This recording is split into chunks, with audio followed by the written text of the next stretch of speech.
আজকে যে রায় পেয়েছি আমরা সন্তুষ্ট এবং ইনশাআল্লাহ আমরা বিচার পাবো।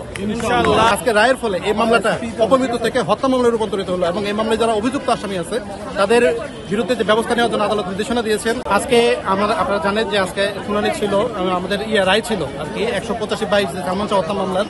আমরা একটা রিভিশন দায়ের করেছিলাম। সেই রিভিশনটা হলো যে পিবিআই একটা তদন্ত রিপোর্ট দিয়েছিল, যেখানে তারা উল্লেখ করেছিল যে সালমান শাহকে হত্যা করা হয়নি, এটা একটা অপমৃত্যু, একটা আত্মহত্যা, যার প্রেক্ষিতে আমরা একটা রিভিশন দায়ের করেছিলাম।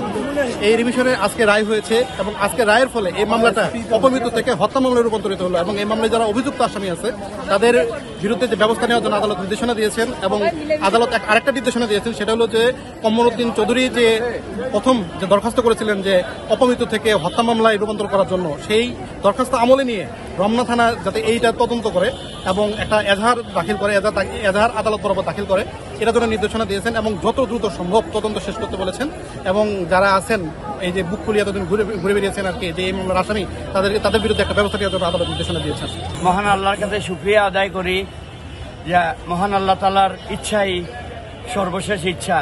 আজকে 29 বছর পরে আমরা আজকে যে রায় পেয়েছি আমরা সন্তুষ্ট এবং ইনশাআল্লাহ আমরা বিচার পাবো। ইনশাআল্লাহ সালমান হত্যার বিচার চাই, সালমান হত্যার বিচার চাই।